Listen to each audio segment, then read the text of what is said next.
madaxweynaha Muuse Biixi Cabdi iyo dawladdiisa haddii aanu nahay magaalada Barno waxaan ku talinaynaa nabadda hal la xoojiyo oo cid kastaba damba ugu jirta cid kasta damba ugu jirta cid qof hebel iyo hebel dan ugu ma jirto cid kasta damba ugu jirta waxaanu saacideynaa oo aanu ku taageersanahay nabadgelyada koow madaxweynaha dalka joogana ilaa iyo muddada la calaamadiyay intay dhammaanayso waxaan leenahay halala shaqeeyo aad iyo aad baan idin salaameynaa waxaan halka baaq ka direynaa in maxaan ku raadayay dawladda Soomaaliland ee Jamhuuriyadda Soomaaliland ee runtii ku soo caanamaashay nabadgelyo ee ku soo caanamaashay wada jir ee ku soo caanamaashay isla ogolaansho ee ku soo wada caanamaashay wada tashi iyo isla fariisi waxaan taageersanahay muddo kordhintii loo sameeyay madaxweynaha Soomaaliland ee 2 sano ahaydna waa taageersanahay waana soo dhaweynaynaa waana ugu hambalyeynaa madaxweynahana waxaan leenahay shaqadii aawaday halka ay ka sii wado hawlka madaale wali waa hogade xisbiyada mucaaradkana waxaan leenahay war xilku iska meerto waxaan rajaynayaa 2 sano markay dhamaatana in dib loo dooran doono kulmiye iyo madaxweynahooda insha Allah taala madaxweynaha Jamhuuriyadda Soomaaliland iyo xukuumaddiisa anagu waa soo dhaweynaynaa waxaan leenahay foodo wuxuu yiri ninkii jiray filqa garan lahaa foodo meel ay ka jirto waxa garan lahaa maanta dadka aan haysan wax maamul la yiraahdo iyo xukuumad toonna foodo dalka ugu wanaagsana dadka ugu wanaagsana madaxweynaha iyo xukuumaddiisa muddo kordhinta loo sameeyay waa soo dhaweynaynaa waxaanu leenahay halala shaqeeyo qolyahan kale qolyaha mucaaradkaana waxaan leeyahay dhibaato khayr male foodona khayr male yay waxayna ka waqti badan ka lumin maxay ahay tahay waxna ka xumayn sidaasaan iyagana kula talinayaa annagu odayaashii gobolka Badhan ama Samudaqada inaanu soo dhaweyno muddo kordhinta madaxweynaha Jamhuuriyadda Soomaaliland Muuse Biixi Cabdi waa ku taageersanahay waana soo dhaweynaynaa waxaan kaleeto ka hadlaynaa nabadgelyada waxaanu leenahay nabadgelyada hal la ilaaliyo cid kasto ay qunsayso iyo cid kasto ay dan u tahay cid aan dan u ahayn ma jirto nabadgelyada hal la ilaaliyaan leenahay taa intaasaan kaga gudbayaa waxaanu leenahay qolada mucaaradka ee Faysal Cali Waraabe iyo Cabdiraxmaan Cirre war nabadgelyada walaalayaal wadan baa inoo ku wada jirta waxaanu leenahay Soomaaliland nabadgelyada u meel martay ee lagu yaqaan ee loogu guuro ee ay ku yaaliin mucaaradku noo dhowr baan leenahay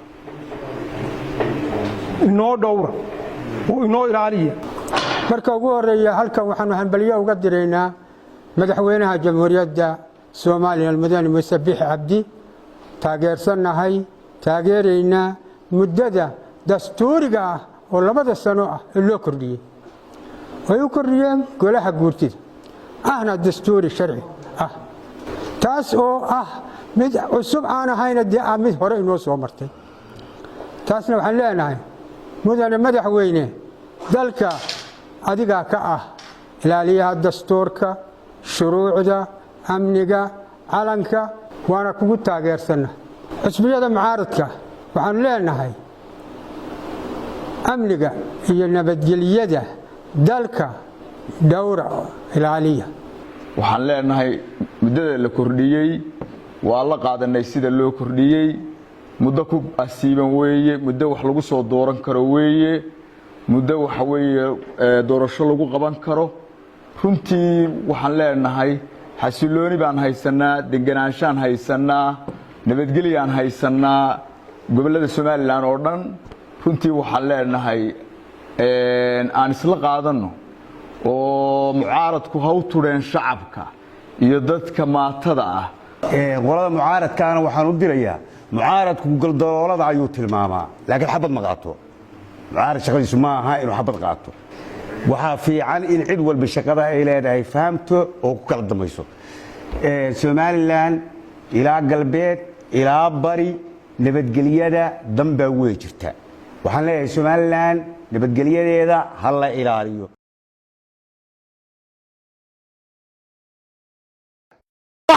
halka kan maanta aan isu taagnay haddaan nahay degmada Wadaamago go'aan isu taagga Soomaaliland iyo qarannimada Soomaaliland jamhuuriyadda Soomaaliland ayaanu diyaar u nahay waxaanu leenahay golaha guurtida iyo madaxweynaha labadii sare ay u kordhiyeen waa sharci weeye waayo siila ayaa loo kordhiyey waxaa loo kordhiyey daahir riyaale kaahin muxuu kaga duwayay muuse biixi cabdi wuu istaahilaa dalkuu dhisay ciidamaduu dhisay dhaqaalihii hagaajiyey waddankii wuu taagay mucaaradka waxaanu leenahay haddii aanay dawladi jirin adiguna ma jirtid wallaahi ka toobadkeenu leenahay wallaahi ma yeelayno waanu ka soo horjeednaa ma ogolin wallaahi waxaanu halka kan mar labaad iyo mar saddexaad ba leenahay golaha guurtida oo golaha ugu sarreeya dalka inay u kordhiyeen madaxweynaha 2 sano waa sharci marka hore waxaanu salaamaynaa madaxweynaha muuse biixi cabdi waxaanaanu leenahay madaxweyne maanta adiga dalka ka madaxweynaa dadkani way ku taageersan yihiin guurtida waa la taageersan yahay guurtidu waxa weeye waa aayaha Soomaaliland waa halka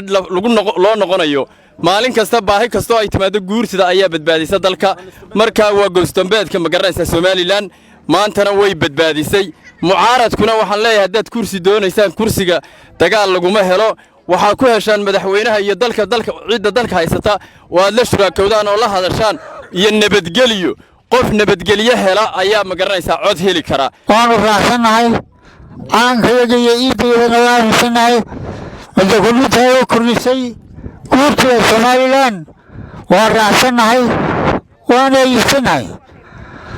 aan kaga iibiyada waan ku raaxsanahay sabiix cabdi waana iibsanahay waana raaxsanahay waxaanu ka hadlaynaa haddaanu nahay reer Wadaamago oo aanu u taagannahay Soomaaliland qiimaheeda iyo dawladnimadeeda ayaanu u taagannahay mucaaradna ma ogolin cidina raaci mayso cidina danu ma leh waxaanu nahay dad Soomaaliland nabadgelyada dani noogu jirta go'aanka dawladda ayaa dani noogu jirta waxaanu ka guurtida dani noogu jirta waxaanu raacsanahay oo taageeraynaa guurtida 2 sanadood ay kordhiyeen iyo hadday 10 dambe kordhiyaan ayaanu raacsanahay sidaasaanu raacsanahay Soomaaliland baanu nahay xalaala jirtaanka Soomaaliland waa muqaddis madaxweynaha waanu taageersanahay waxaanu ku taageersanahay gudoomiyaha guurtida Salabaan Maxamuud Aadan muddo kordhintii uu sameeyay waan taageersanahay waxaanu kala taageersanahay nabadgelyada ciddii nabadgelyo noo haysa nabadgelyo waan taageersanahay ciddii nabadgelyada ka soo horjeedana waanu ka soo horjeednaa cid allaale ciddii nabadgelyada ka soo horjeedana waanu ka soo horjeednaa nabadgelyadu waa muqaddis cidna loo daba fadhiisan maayo cidna laga baryi maayo nabadgelyadu waa muqaddis madaxweynahana aad iyo aad baan u taageersanay waan soo dhaweynaynaa inaanu calanka Soomaaliland dhexda ku xidhanno madaxa ku xidhannahay inaanu ka soo horjeedno wax la wixii mucaarada ee khalkhal gelinaya nabadgelyada ee khalkhal gelinaya madaxnimada ee khalkhal gelinaya Soomaaliland ee khalkhal gelinaya nimcada ilaahayna siiyay ee aanu baabahooyinka ku haysano qofka doonaya inuu naga qubo anagu kama ogolin xusbiga doonaya inuu naga qubo kama ogolin ninka doonaya inuu khalkhal geliyo kama ogolin halkan waxaanu ka cadaynaynaa nabadgelyada aanu haysano inaanu ku faraadaygayno insha Allah dawladda Soomaaliland ha noolaato ha jirto golaha guurta wixii ka soo baxay ee ajada ahaa waanu raacsanahay halkan waa degmadii Wadaamago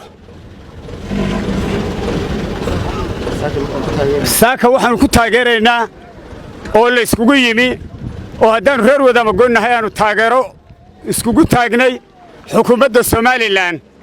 mowqifkeeda ku aadan gooni isku taagga iyo habsamo socodka shaqo